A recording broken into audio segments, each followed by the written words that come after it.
comenzaron a caminar. Y comencé a pensar cómo Dios nos ama tanto, de una forma tan exagerada. Cómo su paternidad es tan fuerte para con nosotros,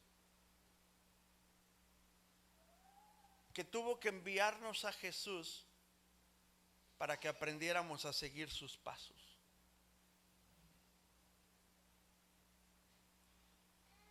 Cómo primero le da al ser humano patriarcas, profetas, reyes, sacerdotes, y el ser humano muy fácil comienza a desviarse. Y Dios, en su infinito amor, entrega a su único hijo para que haga el trabajo necesario para que nosotros podamos seguir sus pasos.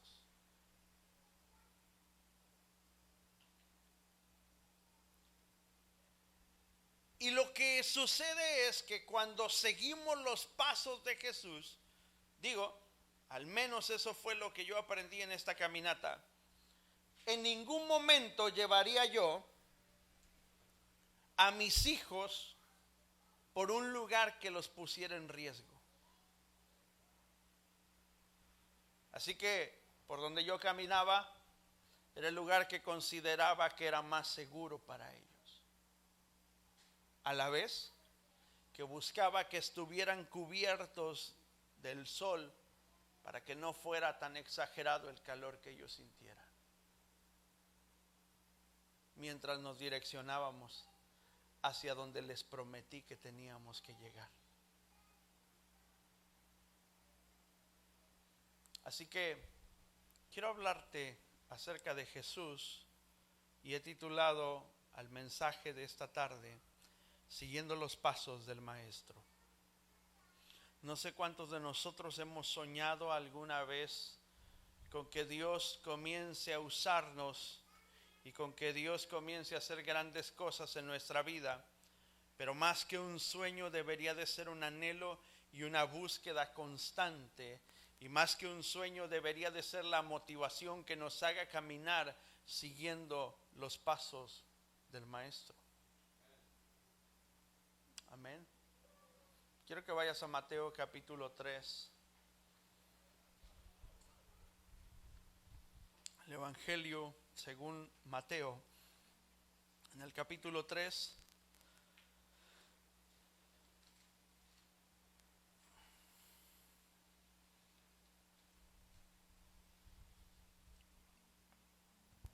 Del versículo 1 al versículo 3. Y dice así la palabra del Señor: en aquellos días vino Juan el Bautista predicando en el desierto de Judea y diciendo: arrepentíos porque el reino de los cielos se ha acercado. Pues este es aquel de quien habló el profeta Isaías cuando dijo: voz del que clama en el desierto, preparad el camino del Señor, enderezad sus sendas. Inclina tu rostro, Padre, dale a tu palabra tu espíritu y el sentido que necesita para nuestro corazón. Que esta palabra, Señor, sea para nuestra vida el aliento que necesitamos, que sea la motivación, que sea el motor, Señor, que nos impulse a ir hacia donde tú nos estás queriendo llevar, y que nos direcciones por medio de tu palabra a hacer siempre lo correcto conforme a tu perfecta voluntad, Padre. En el nombre de Jesús, amén y amén. No sé cuántas veces hayas leído la historia de Jesús o cuánto te hayas ocupado en conocer acerca de Jesús, pero es muy interesante cuando lees detenidamente cada parte de la historia de Jesús, porque cada parte de la historia de Jesús revela algo realmente increíble, realmente impresionante. Y una de las características que revela la historia de Jesús es el amor del Padre. Es esa ocupación y preocupación del padre por proveer a sus hijos todo lo necesario para que puedan llegar al propósito o al destino que él ha trazado. Ninguno de nosotros hoy en día es el producto terminado de lo que Dios ha dicho. Es más, ninguno de nosotros ni siquiera es una mínima parte de lo que Dios quiere que seamos. Y cuando digo una mínima parte me refiero a que muy apenas hemos logrado alcanzar a conocer una pequeña parte de todo el gran plan y propósito que Dios tiene para nuestras vidas. Y cuando digo esto, lo digo con pleno conocimiento, porque cuando llegamos al conocimiento pleno de quién es Jesús, es inevitable que lo que Él es se muestre a través de nosotros. Es inevitable que lo que Él es, que lo que Jesús es, no sea visible a través de nosotros. Así que cuando tenemos la revelación, el conocimiento pleno y tenemos la vida que Él nos ha estado mostrando, es inevitable que sucedan las mismas cosas que sucedieron con Él. Hay tres áreas que siempre le están cuestionando a Jesús. Tres cosas de su vida que vas a leer a lo largo de los evangelios que le cuestionan a Jesús una y otra vez. La primera cosa que le cuestionan a Jesús es el porqué de su relación con Dios. Esa relación tan estrecha que Él dice tener con el Padre. ¿Tú eres el Hijo de Dios?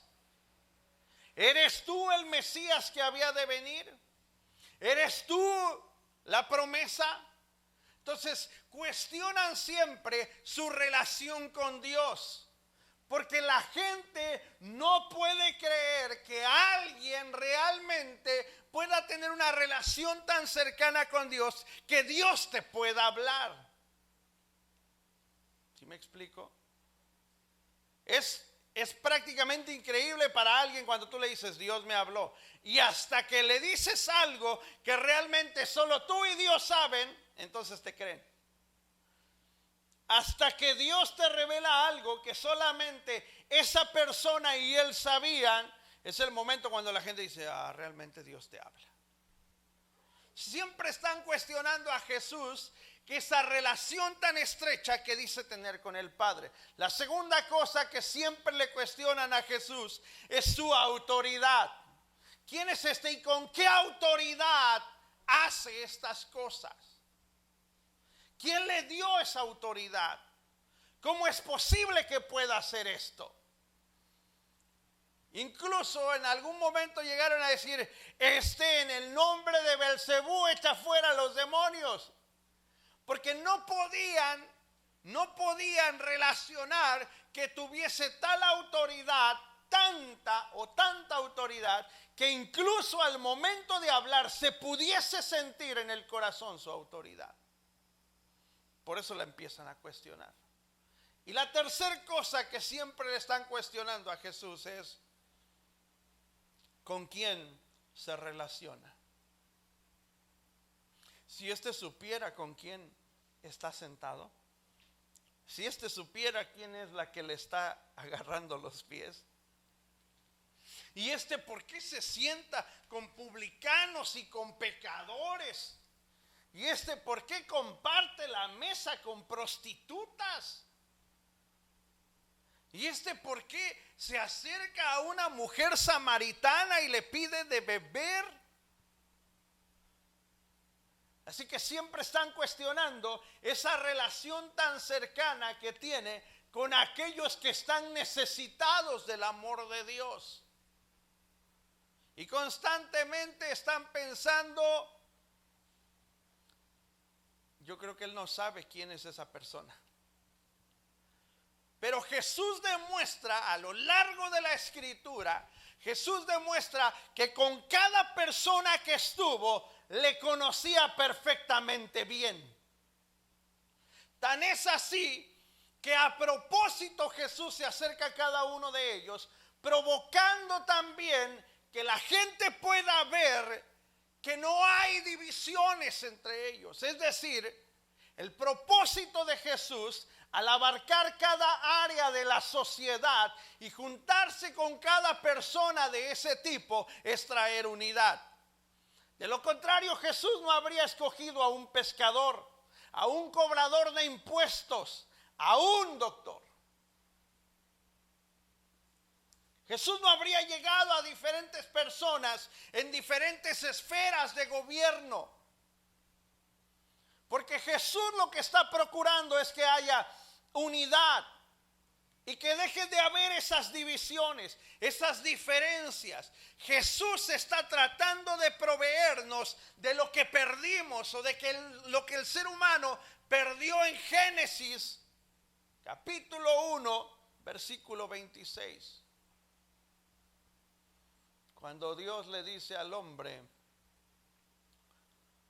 que gobierne sobre las aves del cielo, sobre los peces del mar y sobre toda bestia del campo, que use la tierra y que la labre para que le dé fruto,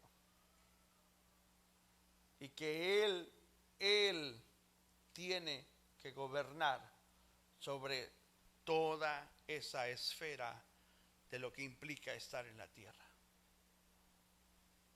Así que mientras Jesús está siendo prácticamente cuestionado en esas tres áreas, Él está enfocado en que la gente pueda ver el propósito por el cual ha venido.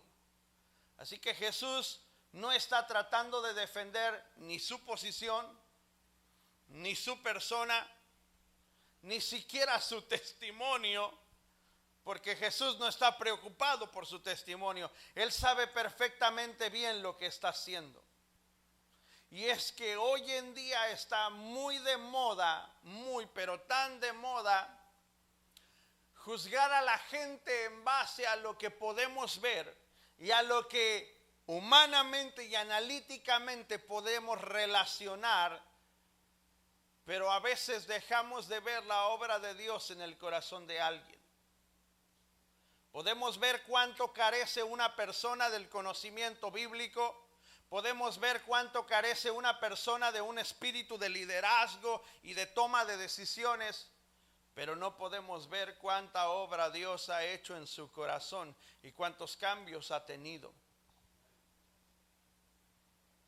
Porque es más escandaloso lo que podemos ver o lo que analizamos a simple vista.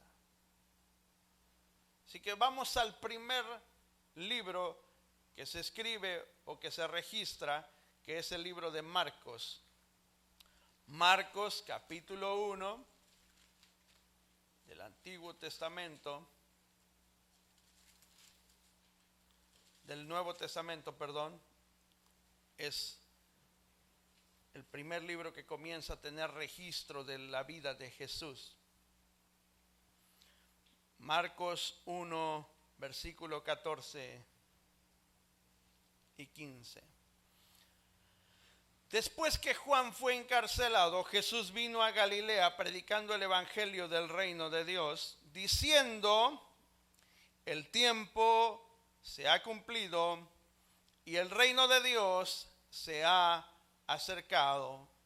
Arrepentidos y ¿qué? Y creed en el evangelio.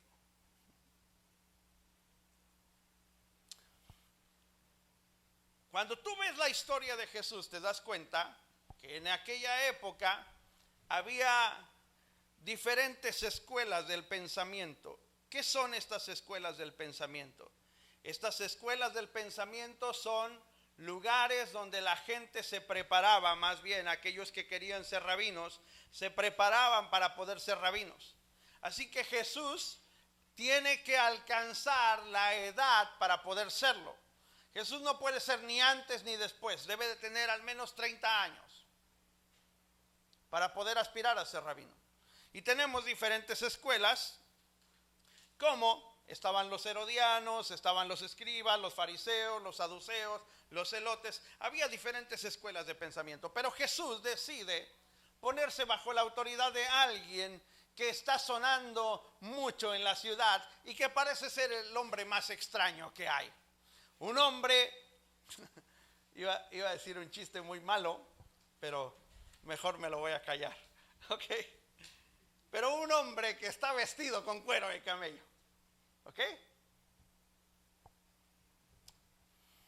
Y mientras todo se enfoca en este hombre que está predicando, y la predicación de Juan el Bautista es lo que leímos en Mateo, y Juan el Bautista dice que viene predicando. ¿Qué viene predicando? ¿Qué es lo que predica Juan el Bautista? Arrepentíos, ¿verdad?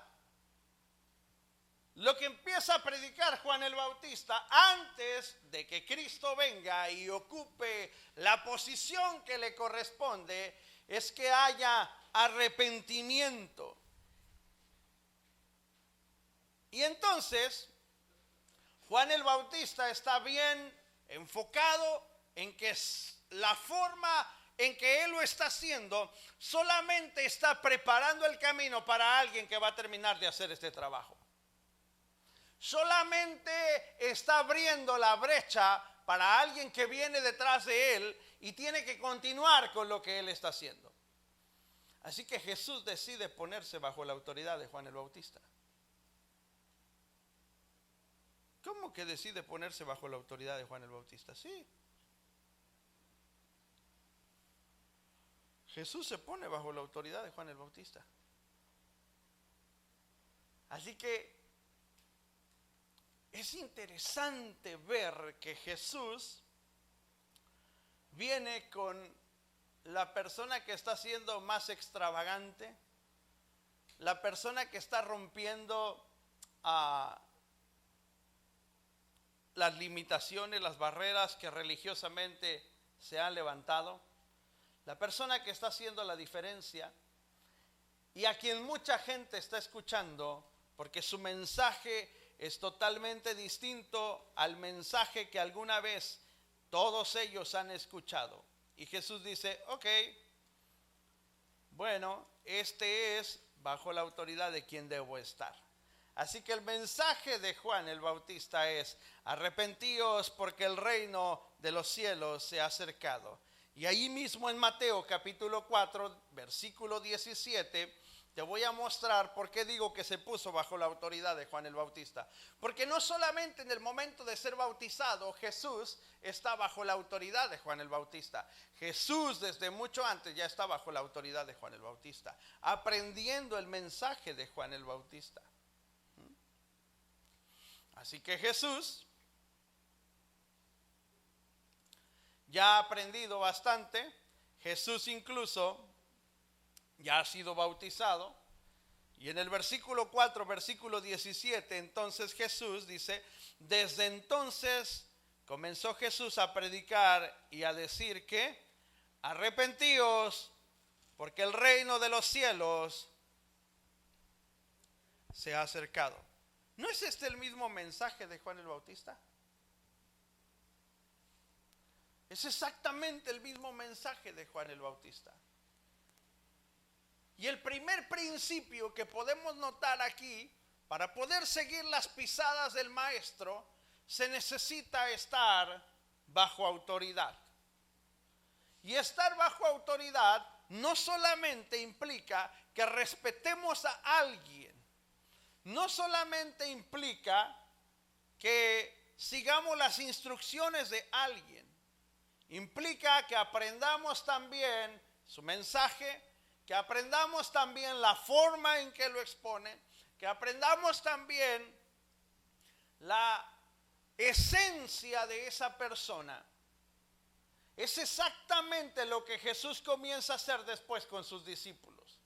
Porque a diferencia de un discípulo y un alumno aprende lo que en clase se le pone, lo que se escribe en un pizarrón, lo que le das de notas, lo que le dictas. Eso es lo que un alumno puede aprender. Pero a diferencia de un alumno, un discípulo no solo aprende lo que le es enseñado con palabras o con enseñanzas. Un discípulo aprende actitudes, un discípulo aprende la esencia misma de tu persona.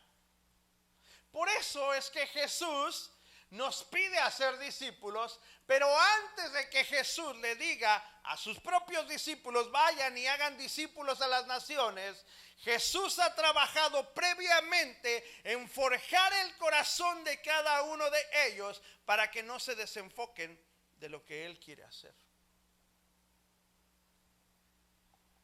Imagínate, hay un hombre que es pescador y que está en la quiebra. Es de los mejores pescadores que puede haber, pero resulta que va al mar, pesca y no pesca nada. Y vuelve a ir y pesca y no pesca nada. Pero llega un carpintero y le dice, vamos allá, echa las redes. Y él, que es un pescador experimentado, que se la sabe de todas en el mar, le dice, pero es que toda la noche hemos estado intentando pescar y no hemos pescado nada. Digo, para los que saben un poquito de pesca sabrán que la mejor pesca es en la noche cuando está todo en calma, en la madrugada. Es el mejor tiempo para pescar. Y más si vas al mar. Yo recuerdo cuando íbamos de pesca, era de madrugada, a las 3 de la mañana estábamos nosotros a medio mar ahí. No te da sueño porque estás emocionado. Y es la mejor hora para pescar. No sé si los pescados dormirán o qué pasará, pero es la mejor hora para pescar. Pero Jesús está rompiendo con ese estándar.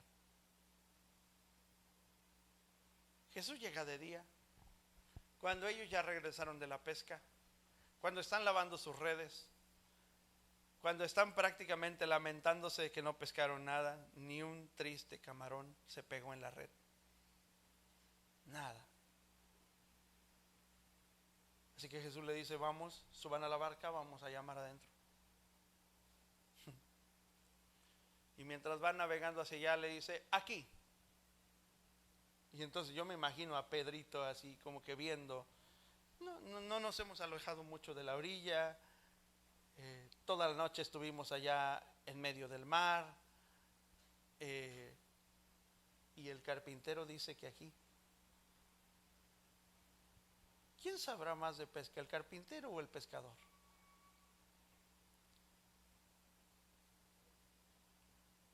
Y ese es uno de los primeros paradigmas que Jesús viene a romper en nuestra mente y en nuestro corazón.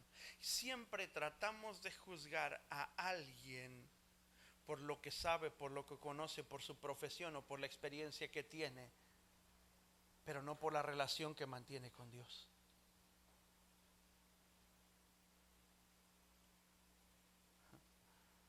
Yo recuerdo cuando yo comencé de pastor, a mis 22 años un matrimonio me dijo, ¿usted qué nos puede aconsejar? Ni hijos tiene, ni se ha casado. Y me acuerdo que me senté frente a ellos y les dije, gracias por recibirme en su casa. Lo que vengo a platicar con ustedes no tiene que ver con mi experiencia matrimonial, no tiene que ver con si tengo hijos o no, tiene que ver con lo que dice la Escritura. Y si su problema es si tengo hijos o no, si tengo experiencia matrimonial o no, entonces reclámele a Pablo, porque él tampoco nunca se casó y es el que más aconseja los matrimonios. Dígame cómo le hizo Pablo.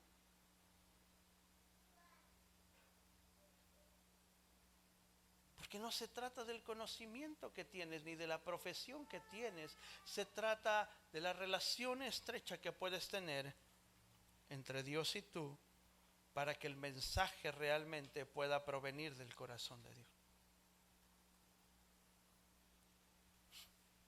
Así que mira, están en la quiebra esos pescadores, entran al mar, pescan tanto que sus barcas casi se hunden, tienen que llamar a los que están en la orilla y compartir de lo que han pescado.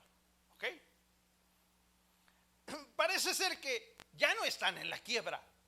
Somos ricos, somos millonarios. Y de repente Jesús le dice, sígueme. ¿Cómo? Somos ricos, sígueme.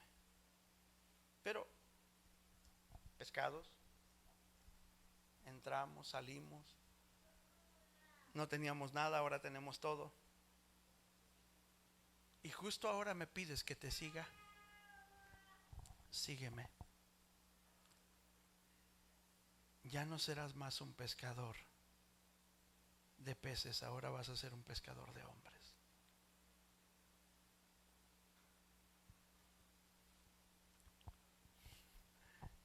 Así que Jesús está rompiendo con la lógica humana, porque la lógica humana te diría que si recibes una bendición tan grande como la que acaban de recibir estos pescadores, es para que tú disfrutes de la vida. Eso dice la lógica humana. Pero la lógica del cielo dice que solo te está mostrando lo que Él puede hacer, y que tu vida no depende de las riquezas terrenales, sino directa y específicamente de lo que Dios pueda hacer y de lo que su mano pueda darte.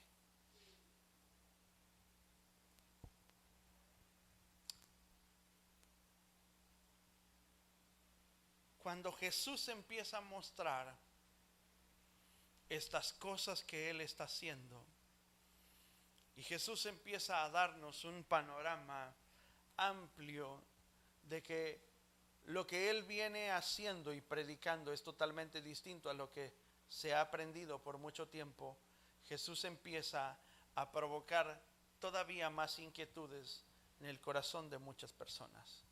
Y es que lo que Jesús está hablando acerca de que el reino de los cielos se ha acercado, es precisamente que Jesús empieza a mostrar, o las primeras palabras de Jesús cuando dice el reino de los cielos se ha acercado, Jesús empieza a mostrar que su propósito no es simplemente venir a dar a conocer a un Dios que por muchos años les han platicado. No es ese su propósito. Porque por muchos años ellos han sabido de ese Dios. El propósito real de Jesús cuando dice el reino de los cielos se ha acercado es hacerles saber, conocer y entender que lo que perdieron el ser humano en Génesis capítulo 1 versículo 26, que fue su autoridad. ¿Qué más perdió? Su relación con Dios. ¿Qué más perdió? ¿Sabes qué más perdió? Perdió la relación entre ellos. ¿Sabes por qué? Porque dice que cuando se presentaron delante de Dios estaban avergonzados. ¿Por qué razón? Porque estaban desnudos. Es decir, mira esto, chécate esto.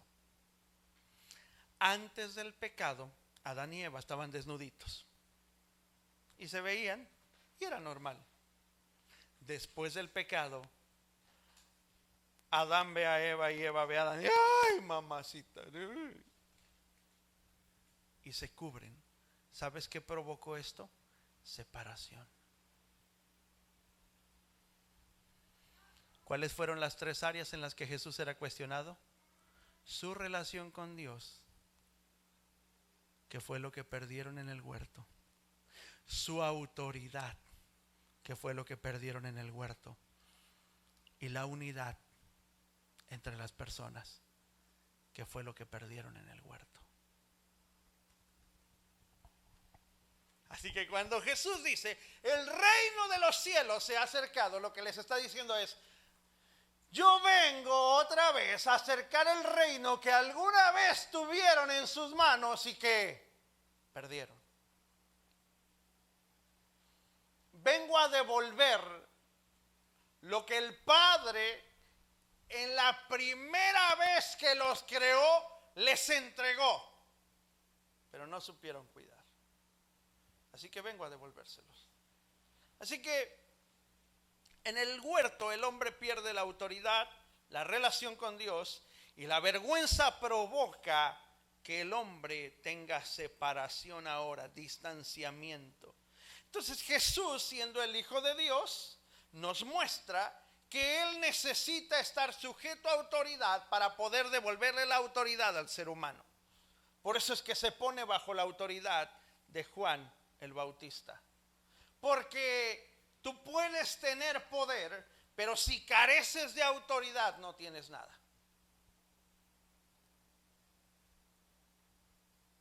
¿Qué le dice Juan el Bautista cuando Jesús le pide ser bautizado? Tú eres mayor que yo necesitaría ser bautizado por ti. Tienes el poder de poder hacerlo, tienes el poder, tienes el mando en tus manos, pero ese poder no serviría de mucho si violentamos la autoridad. Así que Jesús le dice, no, espera, es necesario que lo hagamos así, porque si no entonces no va a suceder lo que tiene que suceder. Y lo primero que tiene que suceder y que también tenemos que entender y que es un principio es que una de las primeras cosas que Jesús hace, o el primer milagro para mí, muy personal, para mí, el primer milagro registrado no es que Jesús haya convertido el agua en vino, sino más bien el primer milagro registrado es que se abran los cielos, que se escuche una voz del cielo que diga, este es mi Hijo amado, en quien yo me complazco. Y es un milagro, ¿sabes por qué? Porque dice la Biblia que todos los que estaban ahí escucharon.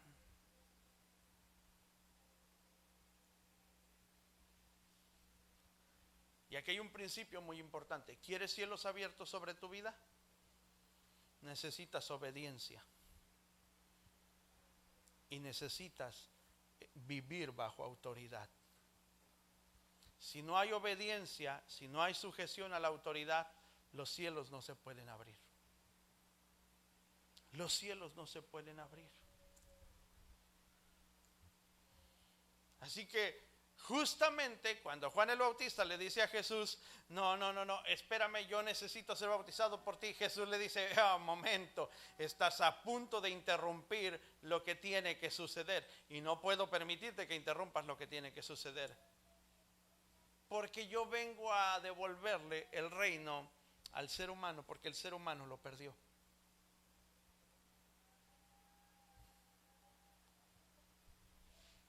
Jesús, siendo el Hijo de Dios, necesita una autoridad para que su ministerio pueda ser legal en la tierra.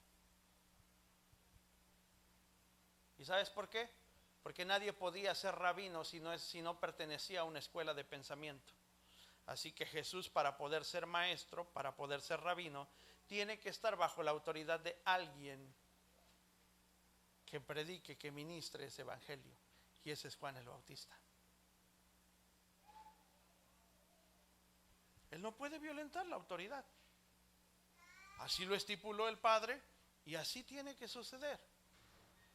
Y como Jesús no viene a violentar ninguna autoridad, Jesús se pone bajo la autoridad de Juan el Bautista y entonces su ministerio comienza a ser legal. Yo estoy en contra total de tanto llanero solitario en el evangelio que hay predicando allá afuera. Y luego les pregunta, si hermano, ¿y usted a qué iglesia pertenece? No, Jehová es mi pastor.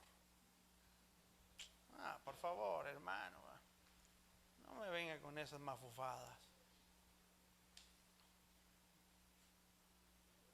No, tu autoridad no es legal. Tienes poder, pero sin autoridad no tienes nada. Puedes hablarme de grandes milagros y de grandes cosas que suceden cuando tú oras, pero si no hay autoridad sobre tu vida, ¿sabes qué eres? Bueno, es más, te lo voy a decir claro. ¿Sabes a quién perteneces? Perteneces a ese grupo de personas que cuando lleguen a la eternidad solamente se les dirá, apartaos de mí, no los conozco. ¿Por qué? Porque ese grupo de personas son los que van a decir, en tu nombre, ¿qué? Echamos fuera demonios, sanamos enfermos. Tienen poder, pero no tienen ¿qué? Autoridad. ¿Ya vamos entendiendo? Entonces Jesús adopta el mismo mensaje de Juan el Bautista, pero lo acompaña ahora de resultados. ¿Por qué? Porque ahora Jesús empieza a mostrar que todo está alineado a la palabra y a la voluntad de Dios. Todo aquello que se alinea a la palabra y a la voluntad de Dios tiene el resultado que Dios prometió. Así que Jesús no puede romper los lineamientos, por eso es que los sigue. Jesús no está rompiendo ningún lineamiento. Jesús está siguiendo los lineamientos. ¿Para qué? Para que seguir los lineamientos le dé acceso a donde tiene que acceder para que las cosas sucedan conforme al plan y al propósito de Dios.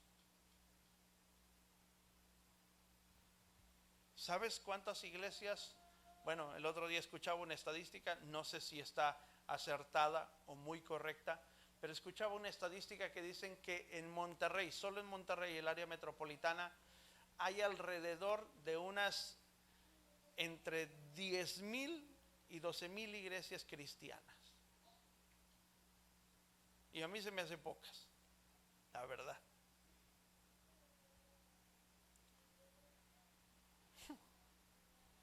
Y digo se me hacen pocas, ¿sabes por qué? Porque hay muchas más que no conocemos. ¿Sabes qué es lo malo de esto? Que de todas esas 12,000, digamos que son 12,000, un buen porcentaje de ella son división de otra iglesia.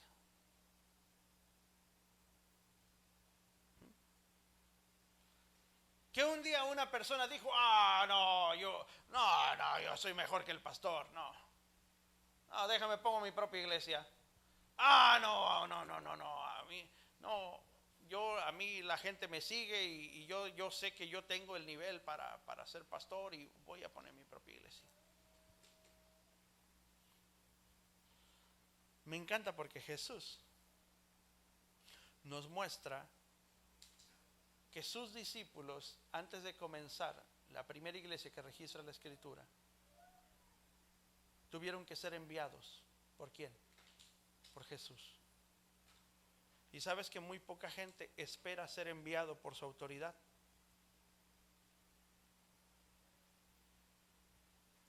La mayoría se autodenominan.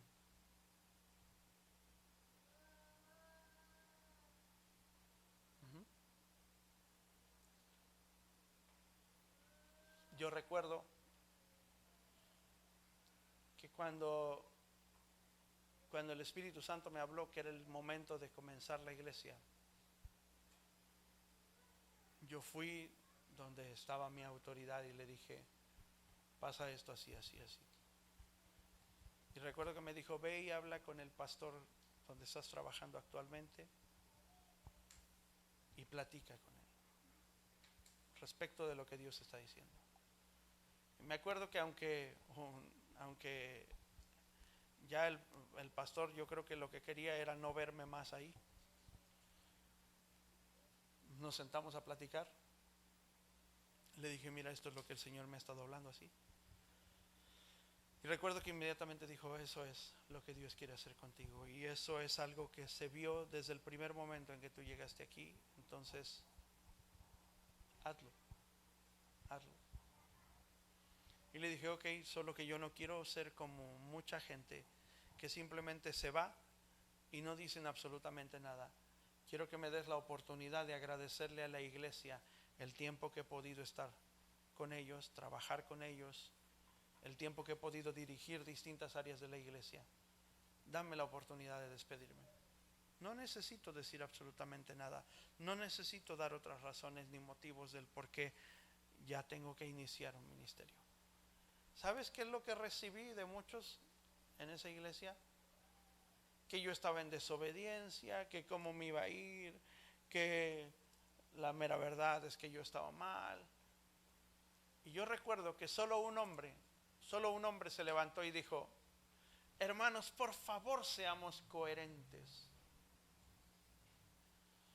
Toda la gente que se ha ido de esta iglesia se ha largado sin decir adiós siquiera. Y esta es la primera vez que en la historia de esta iglesia alguien viene haciendo lo correcto y lo tachamos que está mal. ¿Sabes qué es lo que pasó con Jesús? Exactamente lo mismo. Alguien que viene cumpliendo la ley. ¿Y qué están haciendo todos los doctores de la ley? Lo están señalando.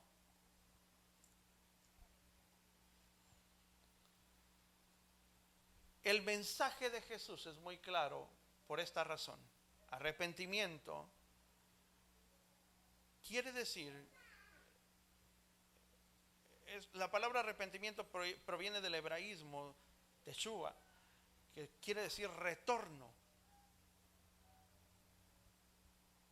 Por eso es que en el Antiguo Testamento tú vas a encontrar que cada vez, bueno, en el Antiguo Testamento no se menciona la palabra arrepentimiento, pero cada vez que se refieren a esta actitud de arrepentimiento, Dios les dice, vuélvanse a mí. Porque arrepentimiento tiene que ver con retornar. ¿Retornar a qué? Retornar a la forma original que Dios nos dio.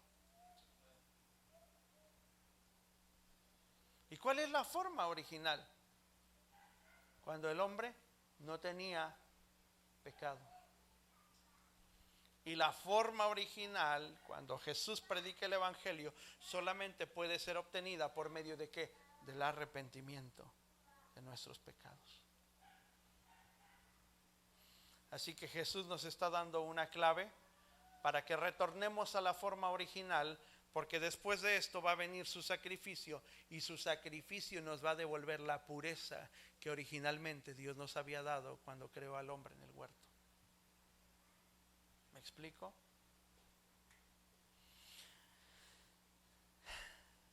Esta primera palabra que Jesús utiliza para acortar la distancia entre Dios y los hombres, cuando dice el reino de los cielos se ha acercado, tiene mucho que ver con que nosotros entendamos que Jesús nos llamó a que nosotros provoquemos ese acercamiento entre el reino de los cielos y la humanidad. Porque es muy fácil decir que el reino de Dios o el reino se ha acercado, pero lo difícil es mostrar que el reino de Dios está con nosotros. ¿Sabes por qué? Porque Jesús no solo predicaba esa parte del Evangelio. Jesús demostraba que el reino de los cielos realmente estaba con él. Jesús lo estaba demostrando. No había manera que alguien le refutara y dijera, no, no es cierto, lo que estás diciendo es una mentira. El reino no está tan cerca. Si los milagros eran increíbles, si su palabra estaba llena de autoridad, ¿cómo le refutabas a alguien que el reino no estaba en él? Hoy en día mucha gente predica del reino, pero ¿dónde están las muestras del reino? ¿Dónde están?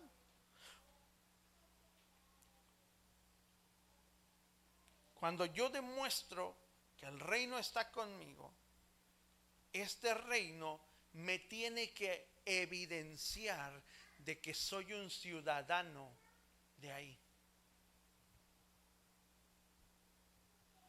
¿Usted cómo sabe que hay un ciudadano estadounidense? ¿Ah? ¿Cómo lo conoce? ¿Cómo conoce a alguien que es de Estados Unidos de Norteamérica? Originario de allá. No de toda la mezcolanza que tenemos ahora. Originario de allá. ¿Cómo lo conoce? Mire, le voy a decir algo. A mí que me ha tocado viajar a Estados Unidos, te das cuenta cuando la gente es de ahí, y te das cuenta cuando son de tu propio país y que intentan hacerte menos. ¿Ok? Así de sencillo. ¿Te das cuenta? ¿Cómo? Vas a una tienda. Recuerdo esta experiencia, a mí me dejó muy impresionado, porque llegamos a una tienda de donas. Por cierto, están deliciosas esas donas. Y entramos a la tienda de donas y de repente entró una persona mexicano al grito de guerra. ¿Ah? Ya todos se están imaginando con el nopal en la frente pintado. ¿Ah? Así, es que así dicen comúnmente aquí. ¿Ok? Así. Y entró hablando en inglés. ¿Ok? Y yo dije, si yo hablo en inglés, se acaba el mundo aquí. Pues no sé inglés. No sé inglés. Entonces yo dejé que pasara él. Yo dije, pues yo voy a pedir en español. Se va a reír de mí. Si escucha que no sé hablar inglés, pues mejor dejo que él pida. Pásele. Oh, thank you. Y yo nada más le quedé viendo y dije, okay. Y empezó a pedir sus donas. Y de repente pues se hablaba en inglés, ¿verdad? Pero yo veía que la persona que le estaba despachando las donas le decía, ¿ah? Y yo dije, o su inglés es muy malo, o algo pasa aquí. O este ni es de aquí, está queriendo. Y luego le volvió a pedir, y luego le hacía el muchacho, Y yo dije, algo no está bien aquí, ¿va? Y luego le dice, le pide una dona con glass. Y le dice la persona, le dice, no, ¿verdad? Glass, ¿cómo es la palabra correcta? Glaze. Y luego le dice, ok. Dice glass es glass. Y le dice, y luego le habla en español y le dice, glass es como los lentes, es como un vidrio, como algo, eso es glass. Y dice, ¿hablas español? Sí, no, pues es que yo soy de México también. Y dije, hermano,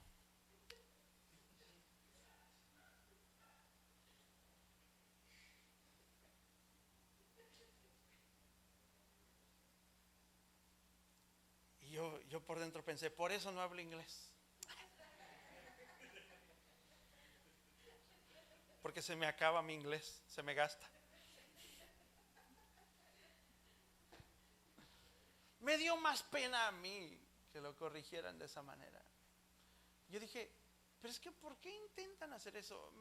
Me explico, él no lo hacía con la finalidad de aprender, lo hacía con la finalidad de demostrar que él podía hacerlo, que él sabía lo que hacía.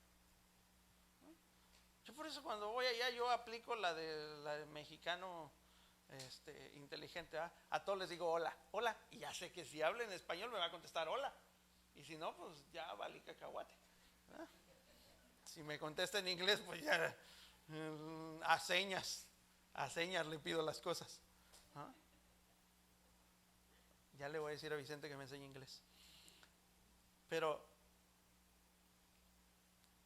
si te das cuenta cuando alguien tiene una ciudadanía de algún lugar por la forma tan correcta que conoce la cultura del lugar. ¿Me explico? Y muchos de nosotros predicamos el reino, pero no manifestamos la cultura del reino. ¿Ya me expliqué? Tan fácil y sencillo. Si usted va a otro país, bueno, yo sufrí ahora que andábamos en Argentina porque todo era pan. Y digo sufrí porque extrañaba una tortilla con un pedazo de carne ahí y salsa. Ya no hay salsa. Ahora sí, como dicen los gringos, yo no sé por qué a los mexicanos les gusta castigarse con tanto picante. Yo no sé cómo pueden vivir sin el picante. Yo extrañaba salsa. Lo más que aspirabas a una salsa ahí fue una triste salsa tabasco de este tamaño que dije, nah, la hagan, eso es de mentira. Y el último día que fuimos a comer, fuimos a unas pizzas y dije, Señor, gracias por callarme la boca. Pedimos una pizza que tenía jalapeños. Esos tristes jalapeños estaban más bravos. Estaban más bravos que un Doberman. En serio, picaban. Santo Dios. Pero ¿sabes cómo ves a la gente ahí en la cultura? Si tú le pides a alguien picante, yo creo que esa pizza es la que nadie pide, ¿verdad? Porque la pedimos nosotros y fueron así como que... Si estuviéramos en Estados Unidos nos hubieran dicho, oh, Mexicans.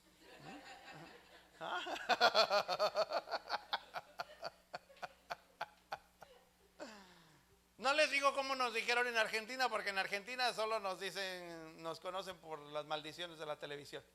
Entonces, ¿para qué le cuento? Che, sos mexicano. Oh. Y te empiezan a decir todas las maldiciones que ven en la tele, la televisión mexicana, te las repiten ellos. Así. Hasta te mientan la mamá así, suavecito. De veras. ¿Sabes por qué? Porque tu cultura es muy distinta. Lo mismo pasa en la cultura del reino. Predicamos de un reino al que pertenecemos, pero no manifestamos la cultura de ese reino. Y eso hace que nuestras palabras no concuerden con nuestros hechos. Y por eso a veces el evangelio no es tan creíble.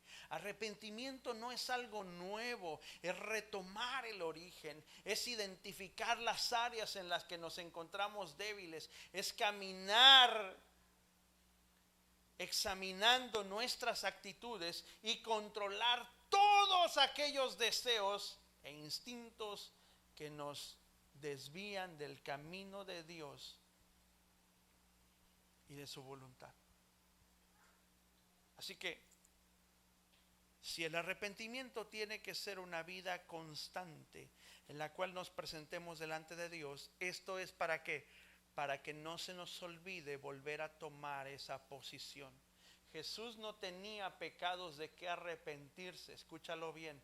Sin embargo, hace en obediencia lo que estaba escrito ya y la forma en la cual tenían que suceder las cosas.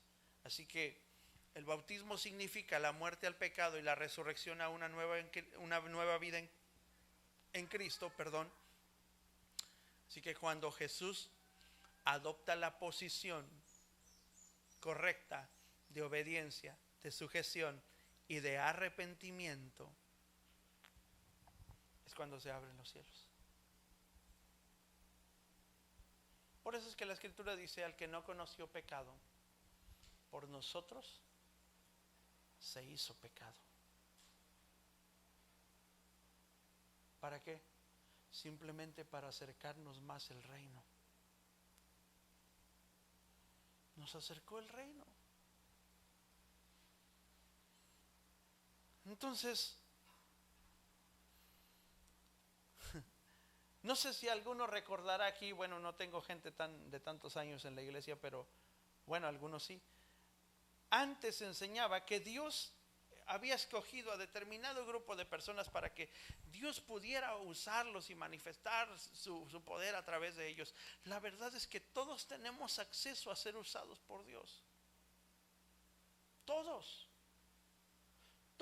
tenemos acceso a ser usados por Dios, pero es entonces donde tenemos que entender que debemos de seguir los pasos del Maestro y adoptar la posición correcta. Jesús se bautiza en el Jordán. Jordán significa el que se humilla hasta lo más bajo, así que la posición de Jesús es de humillación. Y la posición nuestra, ¿cuál debe de ser? De humillación. Porque antes de que Jesús pueda ser tu Salvador, tiene que ser tu Señor.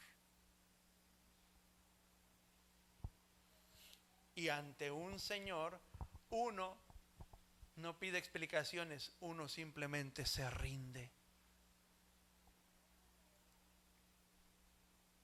¿O usted es de los que le pide explicaciones a su patrón porque lo manda algo? Le dice a su patrón: oye, ¿me traes mi lonche que dejé allá? Y usted le dice: ¿pero por qué? Pues, ¿así le dice?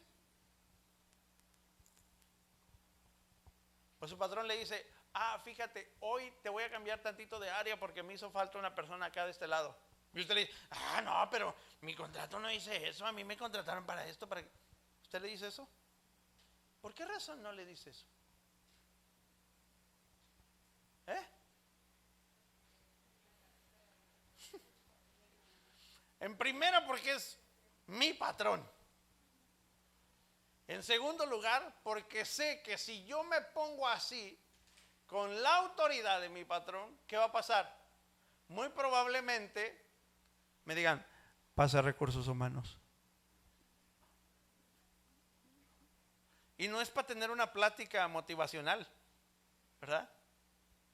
Bueno, sí, lo vamos a motivar. Para que usted siga creciendo, vaya y busque un lugar donde pueda crecer. Aquí está su liquidación.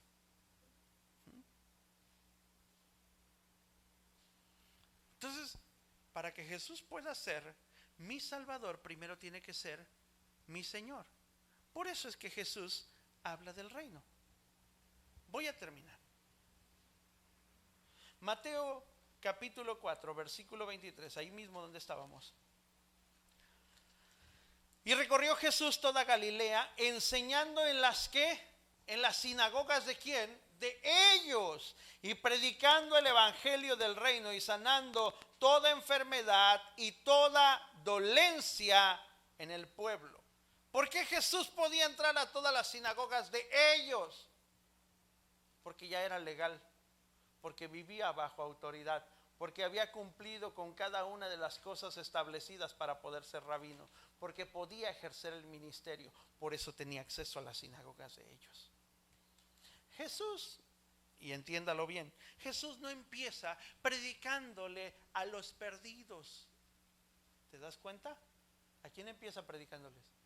A los que ya conocen. ¿Por qué? Porque cuando tú quieres servir a Jesús, lo primero que tienes que aprender es desaprender. Para poder aprender del reino de Dios, necesitamos desaprender de todo lo que nos han enseñado incorrectamente. Por eso es que Jesús comienza predicando en las sinagogas. Las sinagogas de ellos. Por eso la Biblia puntualiza, de ellos.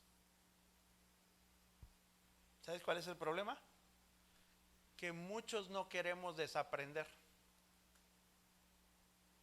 Sabemos que Dios nos pone en cierto lugar o en cierta iglesia, pero tenemos ideas tan clavadas y no se sienta ofendido si usted viene de otro lugar. Déjeme le explico por qué le voy a decir esto. Yo mismo crecí en una iglesia muy distinta a la que hoy tenemos. Muy distinta. Y yo tuve primero que aprender a desaprender. ¿Para qué? Para adoptar la visión que Dios nos estaba dando para seguir trabajando. Pero si usted no desaprende y si usted solamente abraza sus ideas como correctas, porque así se lo enseñaron, pero no tiene un fundamento ni una razón de ser, todo lo que tenga fundamento y razón de ser, eso así se tiene que hacer. Pero todo lo que no tiene fundamento y razón de ser, eso hay que desaprenderlo para aprender a hacerlo.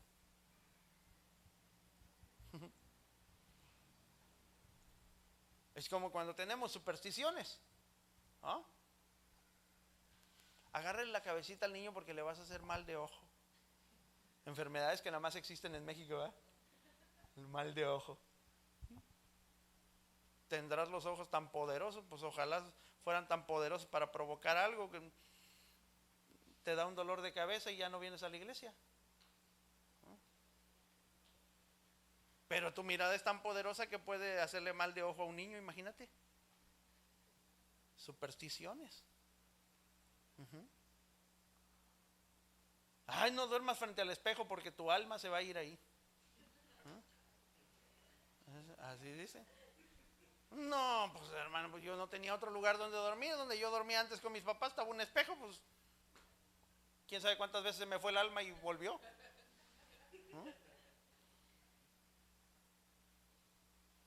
Ten un gato siempre, porque si hay algo peligroso el gato te va a avisar, ¿verdad? Los gatos ven los espíritus. No, yo no aguanto el olor de los gatos. No puedo con el aroma de los gatos. No, gracias, no quiero un gato.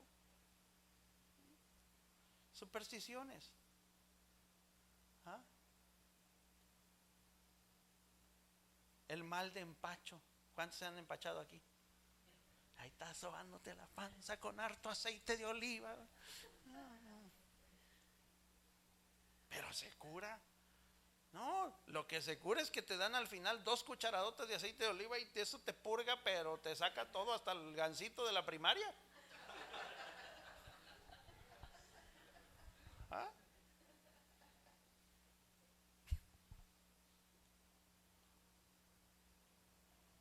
¿Sí te das cuenta que estamos llenos de supersticiones a veces? Y somos buenos para aplicar supersticiones, pero no somos buenos para aplicar lo que el reino dice. ¿Eh? Deja la Biblia abierta en el Salmo 91, porque así los espíritus se van. Se ponen a leerlo. ¿Ah? ¿Qué crees? ¿Que los espíritus van a llegar? ¡Ay, Salmo 91!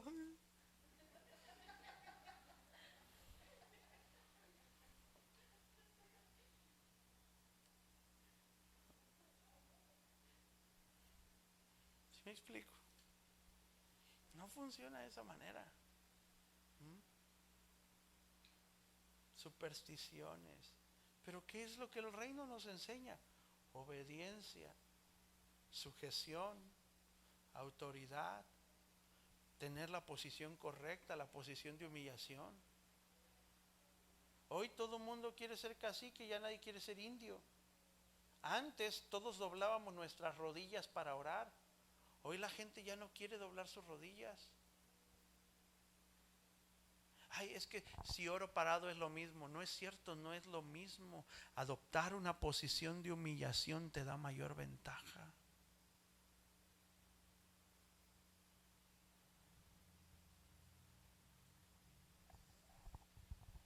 Ay, Jesús se dirige a las sinagogas. Las sinagogas son una extensión de la escuela de los profetas en el Antiguo Testamento. Entonces Jesús invita al arrepentimiento. Es lo primero que Jesús hace. Voy a resumir lo que he estado diciendo. Jesús invita al arrepentimiento. La segunda cosa que Dios hace es entrar a las sinagogas para enseñarles cómo desaprender todo lo que han aprendido mal. La tercera cosa que Dios hace es darles un mensaje, y este mensaje es un mensaje de autoridad. Y lo primero que le empiezan a decir a Jesús: ¿con qué autoridad es que haces estas cosas y quién te la dio? Esa es la pregunta que le hacen a Jesús. ¿Con qué autoridad hablas de esa manera? ¿Y quién te dio la autoridad? La cuarta cosa que Jesús hace es que el mensaje tiene que ir acompañado de resultados. Lo que leímos ahorita en el capítulo 4, en el versículo 23, dice que recorrió Jesús toda Galilea enseñando en las sinagogas, dice, de ellos, y predicando el evangelio del reino y sanando toda enfermedad y toda dolencia. Esa palabra dolencia me encanta porque en el griego tiene muchas aseveraciones, y una de las que se usa en el griego se refiere a males sociales.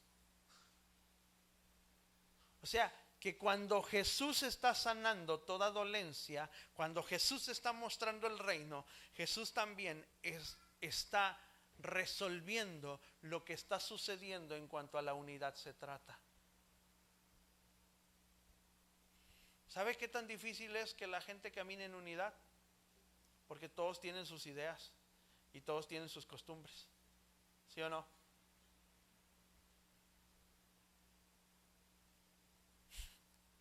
Ustedes de los que me encanta este ejemplo que voy a poner, Ustedes de los que en su casa tienen así todo bien ordenadito, y tiene un tapetito ahí a la entrada, y tiene sus cojincitos así, de esos de peluche suavecitos, y que los agarras y se siente bien rico. Y usted a sus hijos, escúcheme bien, Y usted a sus hijos, si ve a su hijo comerse una galleta ahí cerca de ese cojín, vete a la mesa. Ahí no es para comer. Pero llega la visita. Ay, no, déjalo.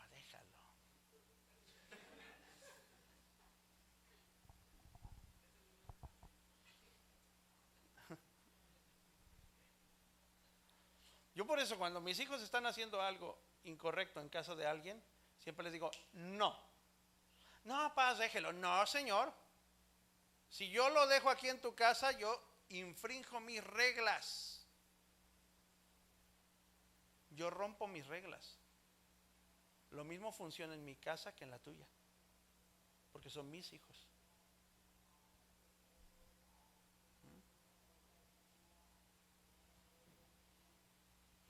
El otro día mi hijo Yair hizo algo y lo corregí delante de Dani. Dani se dio cuenta y lo hice a propósito por una razón. Porque no importa quién sea, no importa si es familiar, no importa quién sea. Si lo que hiciste fue incorrecto, no lo puedo pasar por alto.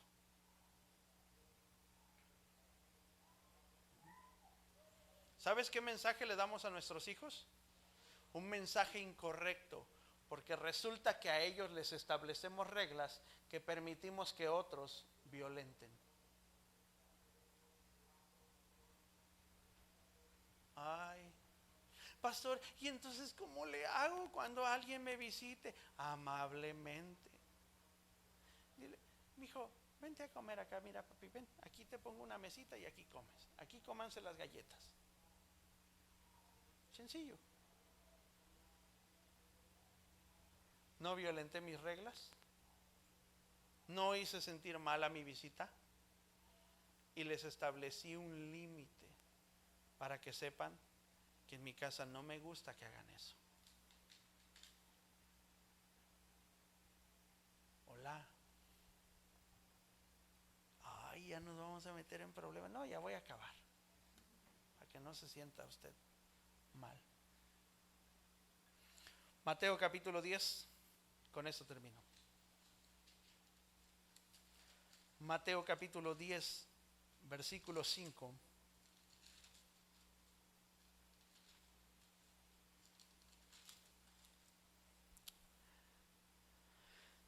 A estos 12 envió Jesús y les dio instrucciones diciendo, por camino, de gentiles no vayáis ni en ciudad, de samaritanos no entréis, sino id antes a las ovejas perdidas. ¿De dónde? De la casa de Israel. Y yendo, predicad diciendo, el reino de los cielos se ha acercado. Y después de eso, ¿qué iban a hacer? Sanad enfermos, limpiad leprosos, resucitad muertos, echad fuera demonios, de gracia recibiste, dad de gracia. Me encanta esta parte porque Jesús prácticamente les está diciendo, ok, los voy a mandar, son mis enviados, son los discípulos, son los escogidos, qué bueno, gloria a Dios, se van a ir a las misiones. Pero la instrucción no es si quieren. ¿Qué les está diciendo? A partir de que salgan de aquí, ustedes tienen que sanar enfermos, limpiar leprosos, resucitar muertos. Imagínate que yo le diga a Blanquita, Blanquita, hoy te unjo como maestra, pero a partir de ahora tienes que sanar enfermos, limpiar leprosos, resucitar muertos. Se siente el peso, ¿no? ¿Sí o no? Es diferente. ¿Y por qué nosotros no sentimos ese peso? Porque no hemos hecho a Jesús nuestro Señor. Solo lo tratamos como nuestro Salvador. Necesitamos el reino en nuestra vida para que el reino pueda ser visible a los ojos de todos. Ser escogido es lo más fácil. ¿Sabes qué es lo difícil? Ser usado. Porque para ser escogidos hay muchas manos levantadas. Pero para ser usados, casi nadie está disponible.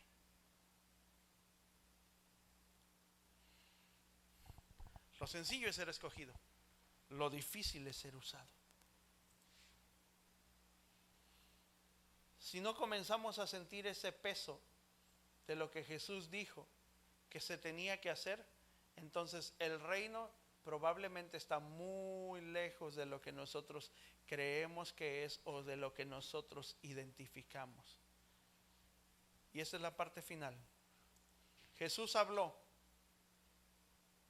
123 veces del reino de Dios en Mateo, Marcos, Lucas y Juan. Hay 123 veces que Jesús mencionó el reino de Dios. En Mateo 55 veces, en Marcos 19 veces, en Lucas 45 veces, en Juan 4 veces se menciona que Jesús habló del reino de Dios.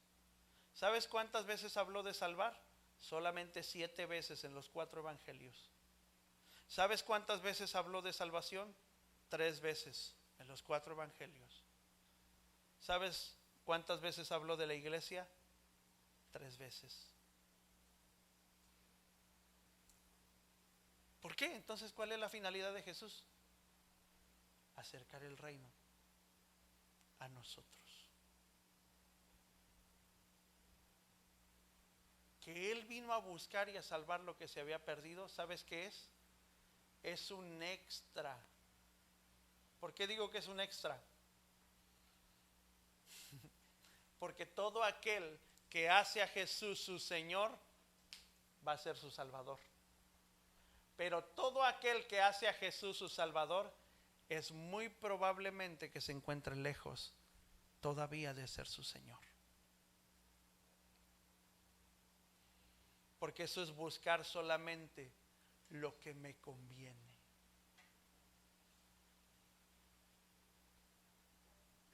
Por eso lo tengo que hacer mi Señor.